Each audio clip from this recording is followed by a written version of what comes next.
Have you ever felt like giving up on English because progress is too slow, mistakes too many, and every conversation feels impossible? What if the way you've been learning is all wrong, not because you're not capable, but because your brain needs a different approach? In this video, I'll share my personal journey in Denmark, how I overcame frustration, practiced English in real life, and discovered that real progress, and even real love, grows quietly, slowly, and surprisingly effectively. Quiet love in Denmark. Imagine you're standing in the middle of a quiet square in Copenhagen, where the wind carries the smell of warm waffles and the air is so cold your ears feel like their battery just died. In that silence, I realized something strange.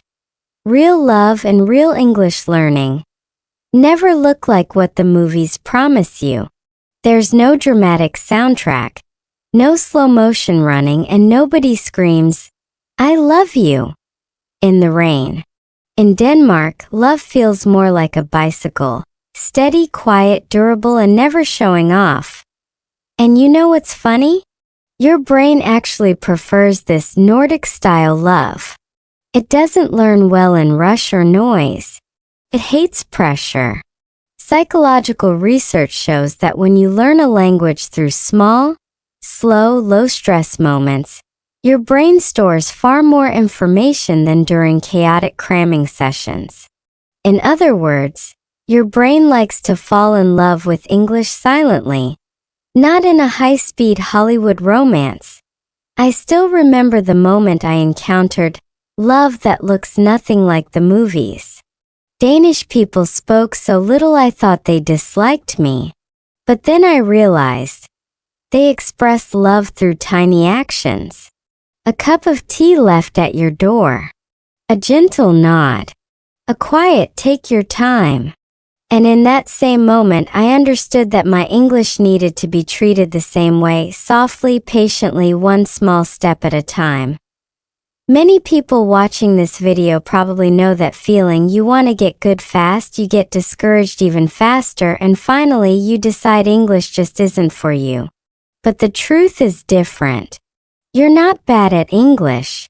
You're just learning it the movie way instead of the real-life way. In real life, English is like a small, awkward conversation under dim lights in a cafe in Aarhus.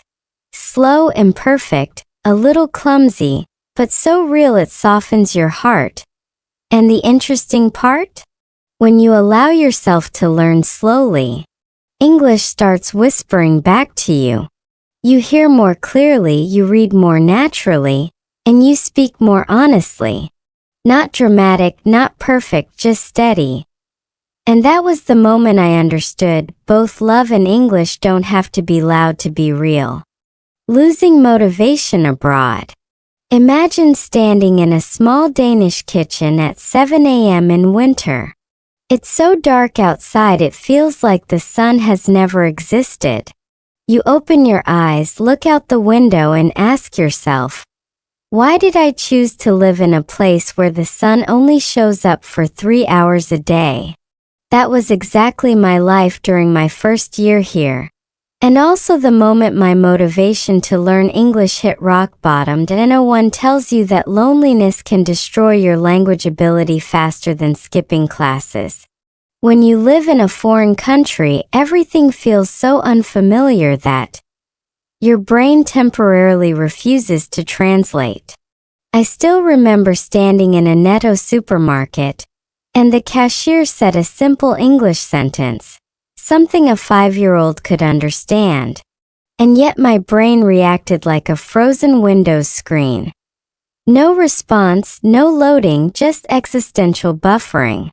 And here's the ironic part. Your brain isn't doing that to sabotage you. It's simply prioritizing danger detection.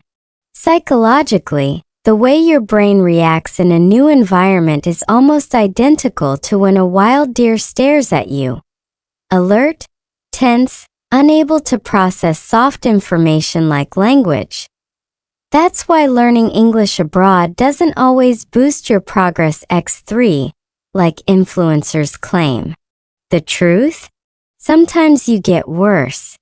I once sat on an S train, wanting to ask the person next to me if this was the central station.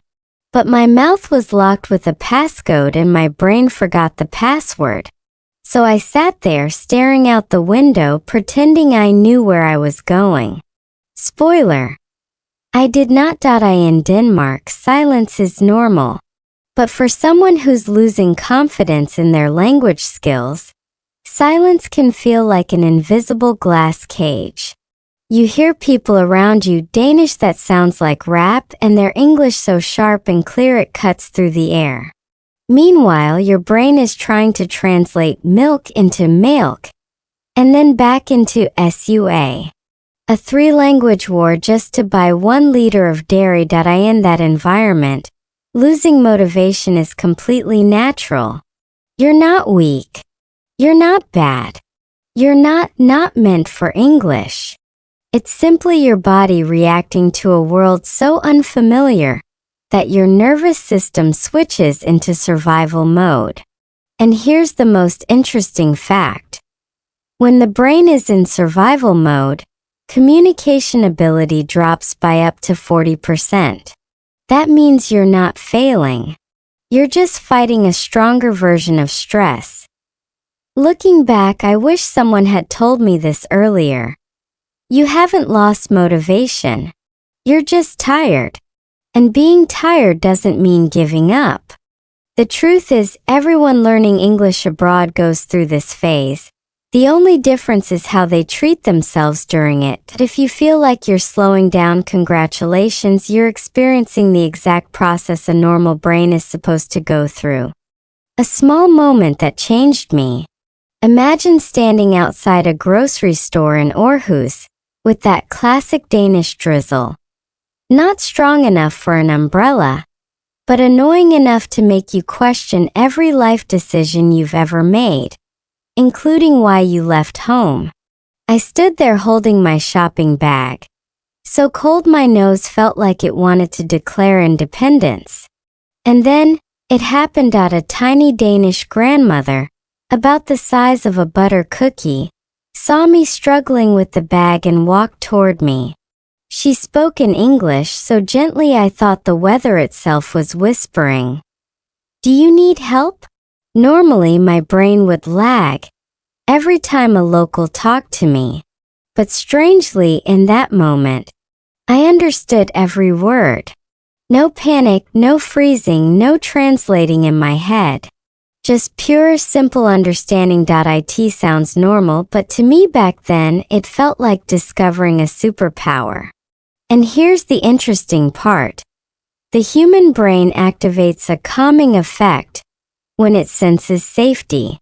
Neuroscientists explain that when a friendly signal appears, a smile, a soft voice, a no-pressure question, the amygdala, your brain's alarm system, quiets down.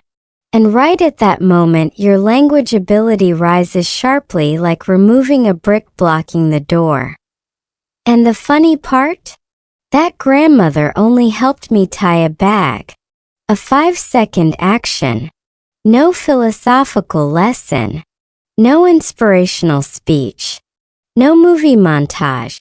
Just a tiny moment, but it made me realize something huge. English doesn't open through stressful studying. It opens through feather-light moments like this. Just like love in Denmark. Quiet, low-key but deep. Nobody stands in the middle of Copenhagen, yelling that they care about you. But they hold the door. They keep the elevator open. They say, "Have a good day," in a voice so soft you have to tilt your head to hear. Love here is not fireworks. It's candlelight, small but steady. Your English is the same. You don't need a dramatic breakthrough. You need moments small enough for your brain to breathe. A sentence. A smile. A 10-second conversation. A kindness that calms your nervous system. Those are the things that open doors you thought were locked.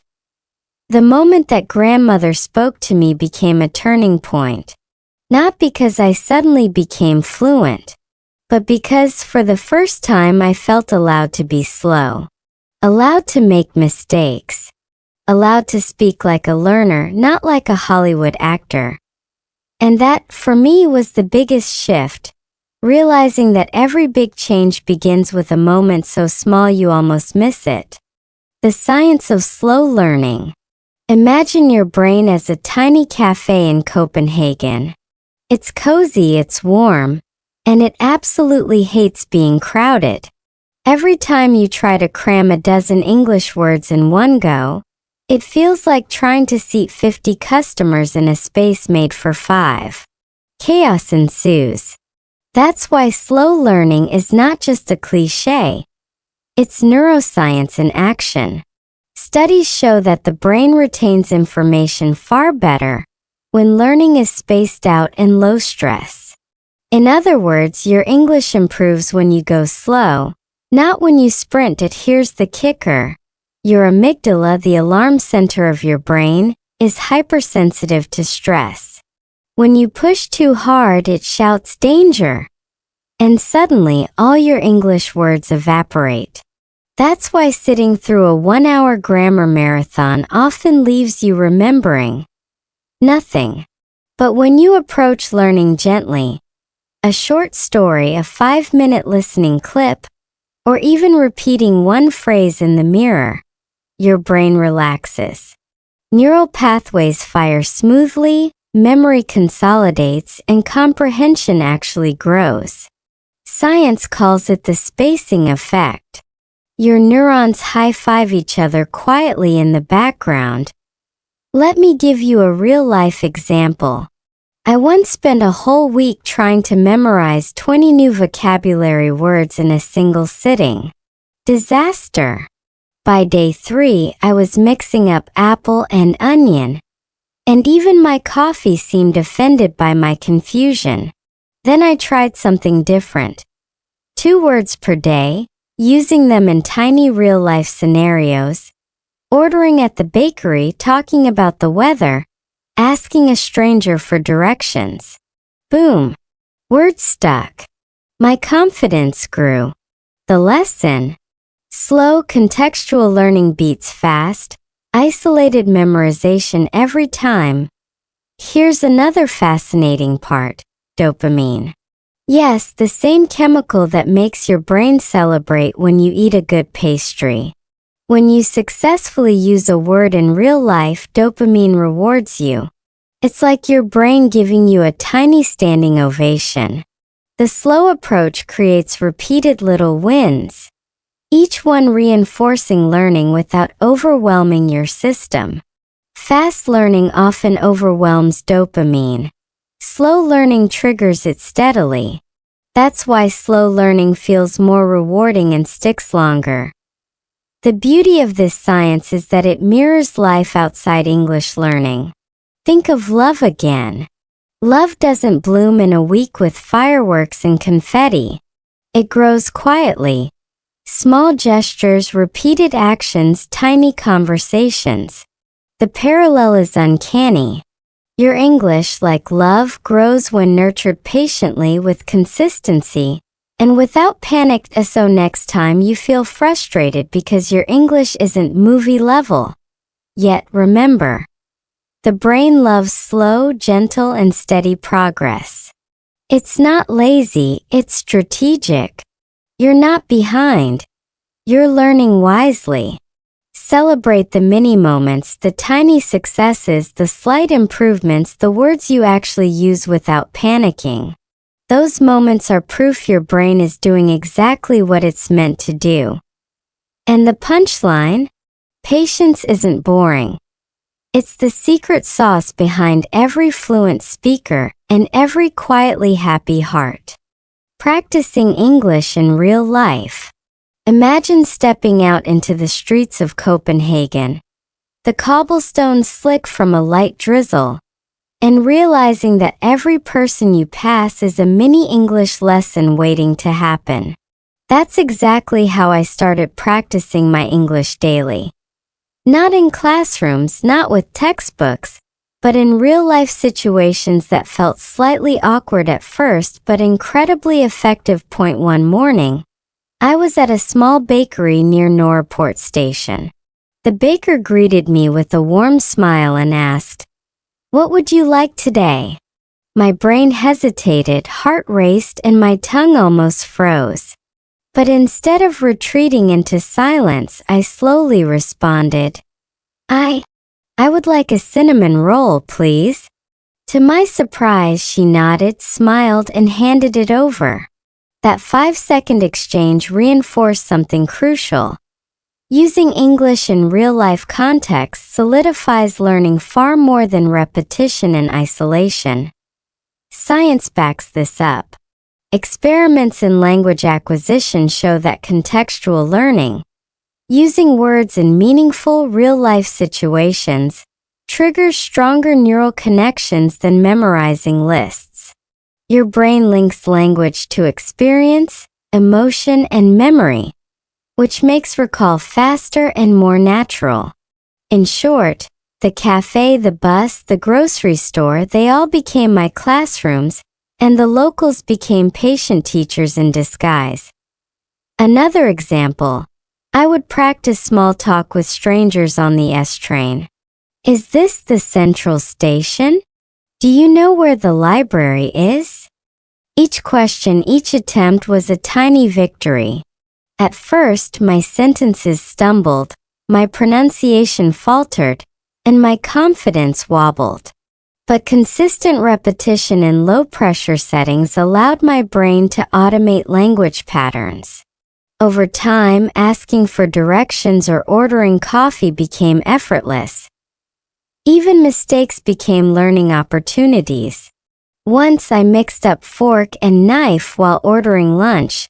The waiter laughed, corrected me gently, and I never forgot the difference again. Mistakes aren't failures. They are signals that your brain is actively adapting, rewiring, and learning. Neuroscience calls this error-based learning, where mistakes actually accelerate mastery. Beyond words and grammar, practicing English in daily life changed my mindset. I stopped fearing judgment, embraced small wins, and realized fluency isn't about perfection. It's about connection, connecting with people, culture, and the world around you. English became not just a skill but a bridge to experience Denmark fully. From the hidden courtyard cafes to casual greetings with neighbors. So, if you're struggling with motivation, remember, real progress happens outside textbooks. Speak, listen, repeat, and fail a little. Your brain loves it. Each small interaction is a stepping stone, building both competence and confidence, slowly but surely. Your English isn't measured by perfection. It's measured by courage and consistency. And the punchline? Every awkward, tiny conversation you survive is proof you're growing. In language and in life. When love feels different, imagine walking along Nyhavn, the iconic harbor in Copenhagen, with its colorful buildings reflecting on the water, and realizing that love doesn't always scream. It whispers. That's how my relationship in Denmark felt. Quiet, steady, and entirely different from the dramatic love stories we see in movies. It was this subtle kind of love that helped me connect deeply, not just with a person, but with the English language I was learning alongside it. One evening, I remember sitting on a bench near the canal, talking in English about our day. The words came slowly, my accent stumbled, and there were pauses long enough to make me anxious. But instead of judgment or impatience, there was understanding. The simple act of being heard and understood, even imperfectly, became a powerful motivator. It mirrored the kind of patience I needed in learning English. Steady support beats pressure every time. Psychology supports this. Positive reinforcement strengthens learning and retention. When we feel emotionally safe, our brains release oxytocin, which reduces stress and allows cognitive functions, including language processing, to flourish. In real life, just as in love, the right environment can accelerate learning. Feeling safe to make mistakes, to speak imperfectly, and to be vulnerable is what unlocks both emotional and linguistic growth. The love I experienced wasn't flashy, but it taught me lessons about consistency, patience, and authenticity. We didn't plan grand gestures or cinematic moments. Instead, we shared small routines, daily conversations, and small acts of care. Likewise, my English improved through these small, consistent interactions, ordering a coffee, chatting with a neighbor, or sharing stories about my day.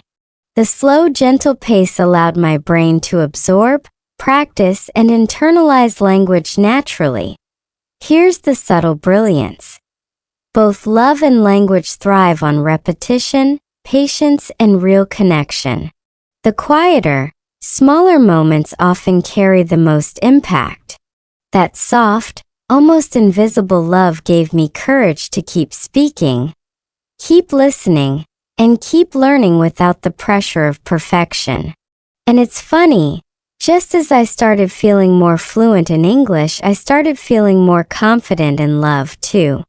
Both became exercises in trust, patience, and embracing imperfection. So if you're frustrated that your English doesn't feel movie perfect, remember, the most real, lasting progress isn't dramatic.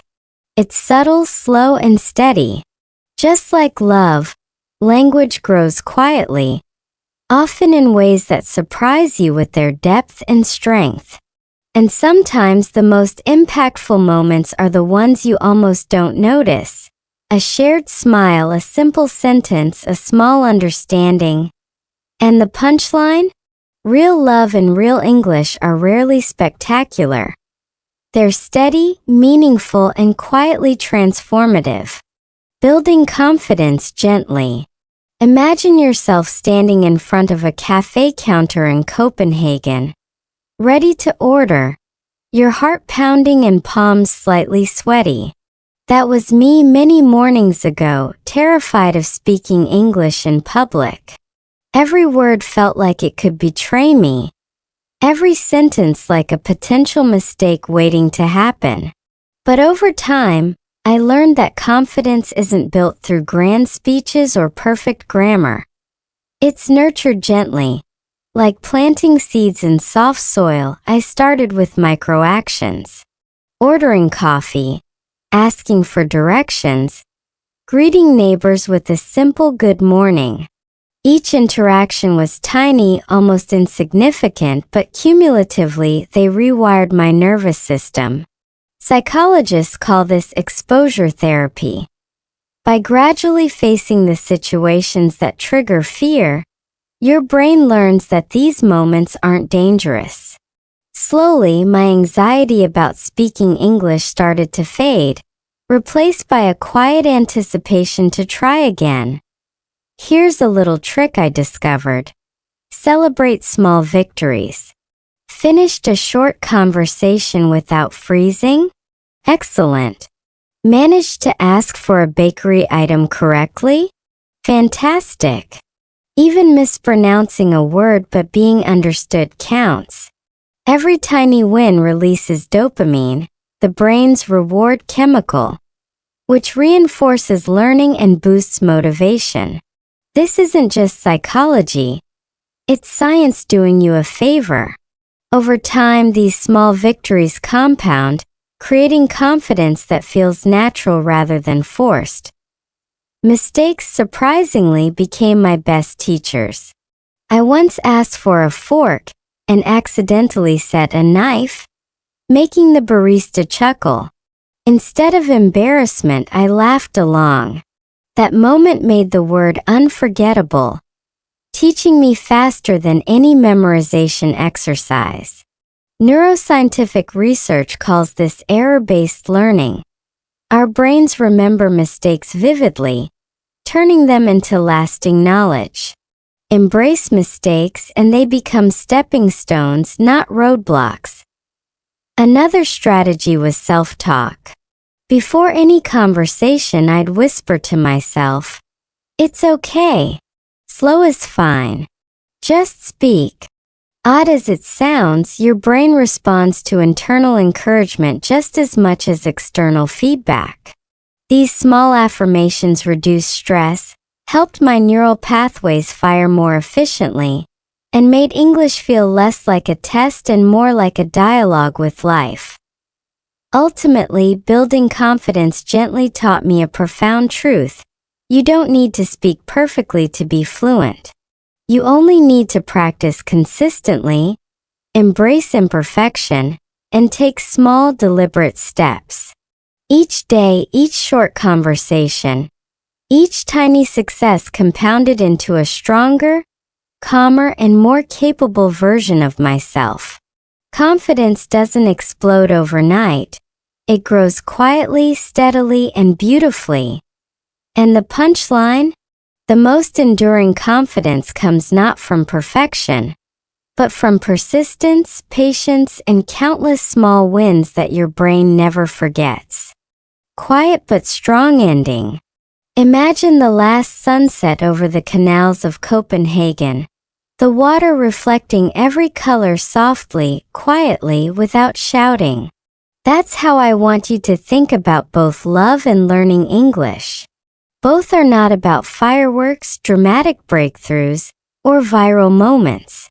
They're about the small, persistent actions that accumulate into something meaningful, something lasting, something real.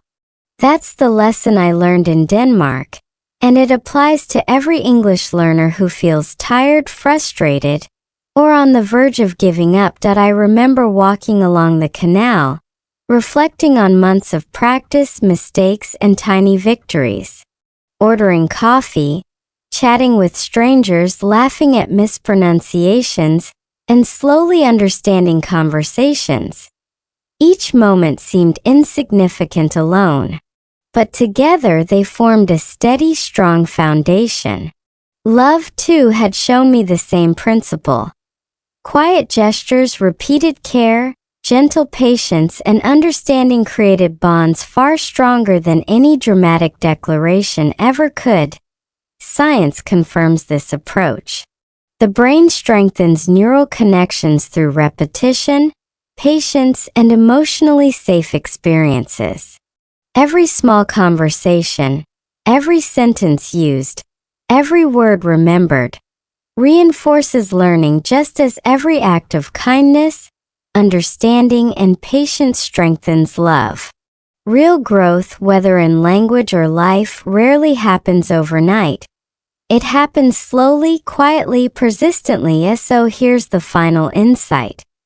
If your English feels slow, if progress seems invisible, if frustration tempts you to quit, remember that quiet persistence wins. Celebrate small wins, embrace mistakes as lessons, and keep practicing in everyday life. The slow, steady path is the most effective, the most sustainable, and the most deeply satisfying. Both love and language thrive in quiet, patient moments. Let the rest of the world chase dramatics. Your steady, small steps matter more. And the punchline? Real love and real English don't have to be loud. They just have to be consistent, patient, and real.